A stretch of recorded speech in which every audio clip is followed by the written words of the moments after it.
Alrighty, so we're going to start the toe of our sock with Judy's Magic cast on. I'm going to kind of give you a crash course in this tutorial on this cast on and just show you like in real time, but I will link a much more detailed tutorial by Very Pink Knits in the description box below if you need a little bit more help or insight with this specific technique. But I'm going to go ahead and get started. I'm using fingering weight sock yarn and size 1 2.25 millimeter needles. I'm using the magic loop method today, and that is the method that I recommend overall, specifically for the toe, just because of this cast on. If it's the one that you choose to use, it's definitely the easiest way to do it, but you could always switch to 9-inch circulars or DPNs or something after the toe if you prefer that method. And then, of course, I'm going to link the pattern in the description box below, and then I will put specific stitch counts when they vary depending on the size that you're making up in the top left-hand corner. Alrighty, we're going to go ahead and get started.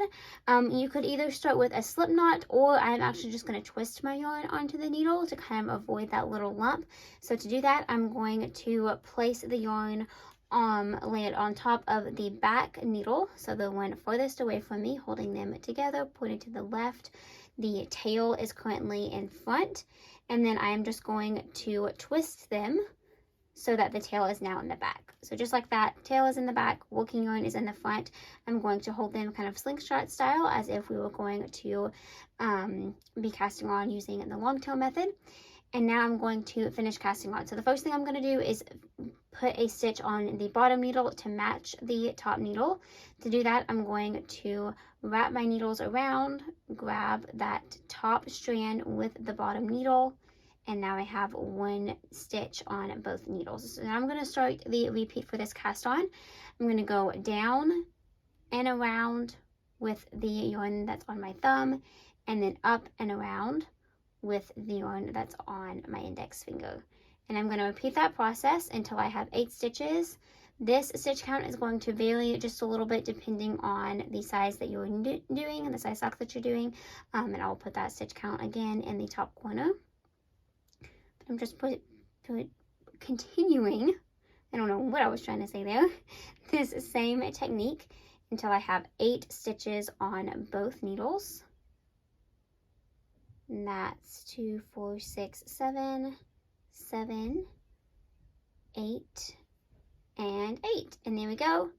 It can be a little tricky to get the hang of this cast on, but it is really simple once you do. Okay, and now I am going to turn my needles around so that they are both pointed to the right. I'm going to lock this stitch in, and we can see that the tail is just kind of draping from the last stitch. I'm going to bring my working yarn underneath the needles and then kind of pull it to the back. And so we can see that it kind of crossed over that tail yarn right there. And now we are ready to knit. I'm going to bring my front needle out and knit across all of the stitches for round 1. So I'm just going to grab my working yarn here and knit across these first set of stitches.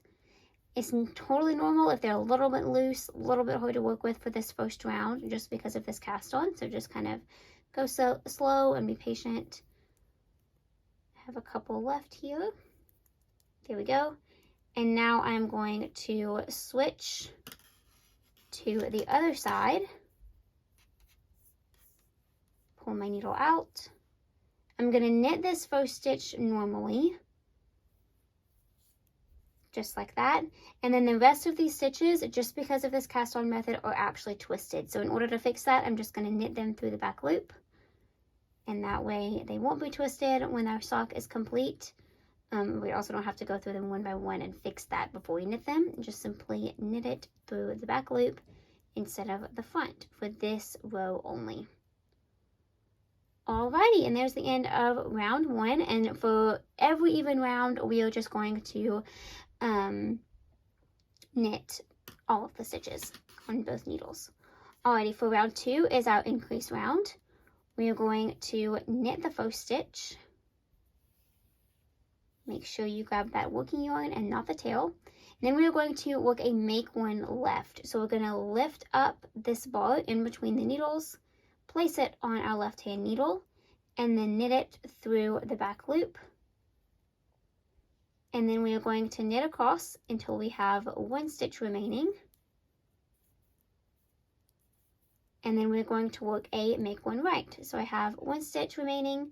I'm going to grab this bar, place it on my needle, and knit it through the front loop. You might have to kind of play with it just a little bit to get it loose enough to work through that front loop. And then I'm going to knit that last stitch. And again, I will link a more detailed tutorial for the make one left and make one right increases in the description box below if you need a little bit more help on those specific stitches. Alrighty, we're going to do the same exact thing for the second half of our stitches. We're going to knit the first stitch, work a make one left, place that on our needle, knit it through the back loop, and then knit until you have 1 stitch remaining. Just like this. And then once again, we're going to work a make one right. So grab that bar, place it on the needle, and knit it through the front loop. Just like that. And then again, we just worked an even round, so now we are on an odd round, which just means that we knit all of the stitches. I'm going to show you this repeat one more time. So we're going to knit every stitch across for both needles for this round and every even round. This toe is going to consist of 20 rounds, and at the end you will have 56, 64, or 72 stitches, depending on what size that you have chosen to knit. And then just divide that number in half, and that's how many stitches that you should have on each individual needle if you're working magic loop. And again, the pattern is linked down below so that you can follow along as I'm knitting. It's always helpful to kind of have the written instructions and the video side by side if possible. Alrighty, so there's my odd round. I just knit all of the stitches. Now for our even round, we're going to knit one, make one left, knit until 1 stitch remains, knit each of these stitches, there we go, and then make one right, and knit that last stitch normally. And we're going to work that same exact thing on the second half of our stitches. Knit one, make one left, knit until 1 stitch remains,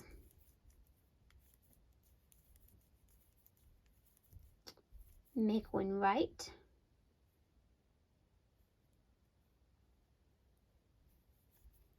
and then knit that very last stitch. And there we go. Alrighty, so I'm going to step off camera and finish up my sock toe. Again, I'm going to repeat that sequence until I have my final stitch count, which will be listed right here. So I'll meet you back to work the foot of our sock. I'm not going to show you every single step of the process of this sock, but I will kind of tell you exactly what I'm going to do for my actual sock. So I'm going to go finish up my toe and then meet you back here. Alrighty, so I have finished up my sock toe. I have a total of 56 stitches, 28 on each needle. I'm knitting the size small. It fits my foot perfectly. Okay, so now all you have to do for standard vanilla socks is just continue knitting all the way up. I also like to do afterthought heels, so that's what I have done for this sock here and what is included in the pattern listed below. And then you can knit the leg and do a 1x1, 2x2, whichever you prefer cuff. I will also link my favorite stretchy bind off below, at least favorite for now. Honestly, this might change. I'm kind of still discovering like a good bind off for toe-up socks. I think it's a very common problem in the knitting world when knitting toe-up socks. You don't want this to be too tight. But yeah, I like this one a good bit, so I'm going to link that tutorial down below if you want to check it out. But yeah, that is all there is to it. So I hope that you found this tutorial helpful and enjoyable to follow along with. I hope that you learned something new and that you're super excited to knit your own cozy socks. Thank you so much for watching, and be sure to subscribe to the channel if you haven't already. I will see you all again next time. Bye.